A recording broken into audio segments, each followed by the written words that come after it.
السلام علیکم ورحمۃ اللہ وبرکاتہ۔ امید ہے کہ آپ سب انشاءاللہ خیریت سے ہوں گے۔ تو آج ہم پڑھیں گے تختی نمبر 6۔ اس سے پہلے ہم تختی نمبر 4 اور 5 پڑھ چکے ہیں، جس کے اندر ہمیں حرکات کے بارے میں بتایا گیا ہے، تنوین کے بارے میں بتایا گیا ہے کہ حرکات کسے کہتے ہیں، تنوین کسے کہتے ہیں، اور ان کو بالکل الگ الگ طریقے واضح طور پہ بتایا گیا ہے کہ زبر زیر پیش کو حرکات کہتے ہیں، دو زبر دو زیر دو پیش کو تنوین کہتے ہیں، اور ان کو بالکل الگ الگ حروفوں کو حروف تہجی بنا کے بتایا گیا ہے کہ کس طرح الگ الگ حروفوں میں انہیں پڑھا جاتا ہے۔ لیکن تختی نمبر 6 میں ہمیں مل جل کے الفاظ کو بتایا گیا ہے، مرکبات بنایا گیا الفاظوں کو، کیونکہ ملے جلے الفاظ کو مرکبات کہتے ہیں۔ تو یہاں جو ہے ہمیں الفاظوں کو ملا کے بتایا گیا، اور اسی کے اندر ہمیں زبر کے الفاظ بھی دیے گئے ہیں، تنوین کے الفاظ بھی دیے گئے ہیں، تاکہ بچوں کو پتہ چلے کہ الگ الگ پڑھنے کے بعد جب ہم نے ان کو الگ الگ طریقے سے پڑھا تھا، اس کے بعد جب ہم ملی ہوئی تختی میں آتے ہیں ہمارے پاس، تو ہم اسے کس طریقے سے پڑھ سکتے ہیں، اور بچوں کو اس کی پہچان بھی ہوتی ہے کہ کہاں زبر پڑھا جاتا ہے، کہاں زیر پڑھا جاتا ہے، کس طریقے سے کھینچا جاتا ہے، کیونکہ حرکات کو بالکل بھی نہیں کھینچتے، اور تنوین کو ایک الف کی مقدار کھینچ کے پڑھتے ہیں۔ تو اس تختی میں بچوں کی پہچان کے بارے میں بھی ہمیں پتہ چلے گا کہ کس طریقے بچوں کو الفاظوں کی پہچان ہو گئی ہے، تنوین کی اور حرکات کی پہچان ہو گئی ہے، اور انہیں پچھلی تختیوں سے کیا سمجھ آیا، اس لیے اس تختی میں بتایا جائے گا۔ تو یہاں پہ ہم پڑھنے جائیں گے ابداً سے ہماری جو تختی شروع ہو رہی ہے، تو ہم یہیں سے سٹارٹ لیں گے کہ کس طریقے سے ہمیں زبر کو پڑھنا ہے، تنوین کو پڑھنا ہے، ہمیں پہچان ہے الفاظوں کی یا نہیں۔ تو آج ہم سٹارٹ کرتے ہیں تختی نمبر 6۔ تو سٹارٹ کرتے ہیں۔ حمزہ زبر آ، با زبر با، ابا، دال دو زبر دن، ابدن، ابدا۔ اب یہاں دیکھیں زبر کے الفاظ بھی دیے گئے اور دو زبر کے الفاظ کو بھی دیا گیا، یعنی تنوین کو بھی دیا گیا اور حرکات کو بھی دیا گیا۔ تو میں نے زبر کے جو الفاظ سے ان کو جلدی پڑھا، اور جو تنوین کے الفاظ سے ان کو میں نے ایک الف کی مقدار کھینچ کے پڑھا۔ اور یہاں جو الف کا ظاہر دیا گیا ہے، میں نے پچھلی تختی میں آپ لوگوں کو بتایا تھا کہ تنوین کے ساتھ جو الف دیا گیا ہوتا ہے، اسے ہمیں ضروری نہیں ہے کہ ہم اس کو پڑھیں کہ دال الف دو زبردن، اس سے نہیں پڑھتے۔ یہ اس لیے دیا گیا ہے کہ اس کا وقف پتہ چلے کہ وقف جب ہم اس کو کرتے ہیں، تنوین کو دو زبر کے وقف کو جب ہم وقف کرتے ہیں تو کس طریقے سے کرتے ہیں، اس کو ہم الف میں بدلتے ہیں۔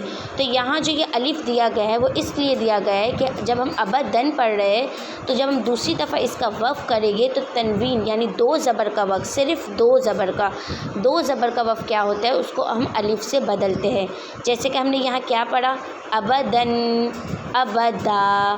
ہم نے یہاں ابد نہیں کیا کیونکہ دو زبر کا وقف ہمیشہ الف سے تبدیل ہوتا ہے، الف سے بدلتا ہے، تو اس لیے یہاں ہم اس کا وقف کیا کریں گے، ابدن، ابدا۔ ٹھیک ہے، اسی طرح آگے دیکھیں، حمزہ زبر آ، ہا زبر ہا، آہا، دال دو پیش دن، احدن، احد۔ اب یہاں ہم نے احد پڑھا، یہاں ہم احدا نہیں پڑھا، کیونکہ صرف دو زبر کا وقف ایسا ہوتا ہے جو الف سے تبدیل ہوتا ہے، لیکن دو زیر، دو پیش، زبر زیر پیش، ان پانچوں کا وقف کیا ہوتا ہے، ساکن میں تبدیل ہوتا ہے۔ مطلب جہاں پہ بھی آخر میں دو پیش، دو زیر، زبر زیر پیش آئے گا تو اس کا وقف ہم کس سے تبدیل کریں گے، ساکن سے کریں گے۔ مطلب آخر میں جب ہم دوسری دفعہ پڑھیں گے تو اس کے دو پیش ہٹا کے ہم کیا لگا دیں گے، ساکن لگا دیں گے، جو چھوٹا سا دال کی شکل میں ہوتا ہے اسے ساکن کہتے ہیں۔ تو ہم نے اس کو کیا پڑھا، احدن، احد۔ آخر میں ہم نے دو پیش کو ہٹا کے اس کے اوپر کیا لگا دیا، ساکن لگا دیا، تو وہ بن گیا احد۔ اسی طرح آگے دیکھیں، حمزہ زبر آ، خو زبر خو، اخو، زال زبر زا، اخوذا، اخذ۔ یہاں پہ بھی ہم نے وقف کیا تو ہم نے زال کے اوپر سے زبر ہٹا کے ساکن لگا دیا، اور یہ تینوں الفاظ ہمارے زبر کے تھے، اس لیے ہم نے اس پورے ورڈ کو جلدی پڑھا، اخوذا، اخذ۔ ان کو بالکل بھی ہم نے کھینچ کے نہیں پڑھا کیونکہ یہ تینوں جو زبر تھے وہ زبر کے الفاظ تھے۔ اسی طرح آگے دیکھیں، حمزہ زبر آ، زال زی، اری، نون زبر نا، ارینا، ارن۔ یہاں بھی ہم نے ان کو بالکل بھی نہیں کھینچا کیونکہ یہاں پہ بھی سارے زبر کے الفاظ تھے۔ حمزہ زبر آ، میم زبر ما، اما، رو زبر رو، امارو، امر۔ حمزہ زبر آ، نون الف زبر نا، انا، انا۔ با زبر با، خو سے خی، بقی، لام زبر لا، بخیلا، بخل۔ با زبر با، رو زبر رو، برو، رو زبر رو، برر، تا دو زیر تن، برر تن، برر۔ اچھا یہاں پہ آ رہا ہے آخر میں گول تا۔ آپ دیکھ رہے ہیں کہ یہاں پہ گول تا بنا ہوا ہے۔ گول تا جہاں پہ بھی ہوتا ہے اس کو ہم کس میں وقف میں تبدیل کرتے ہیں؟ ہاں میں۔ اب گول تا کے اوپر چاہے دو زبر ہو، دو زیر ہو، دو پیش ہو، زبر ہو، زیر ہو، پیش ہو، گول تا کے اوپر کچھ بھی ہوگا اس کو ہم کس میں تبدیل کریں گے؟ ہاں میں۔ جس طرح دو زبر کا وقف ہم نے تبدیل کیا الف کے اندر، دو زیر دو پیش، زبر زیر پیش، ان پانچوں کا وقف ہم نے تبدیل کیا ساکن سے، اسی طرح گول تا کا وقف ہم کریں گے تبدیل ہا سے۔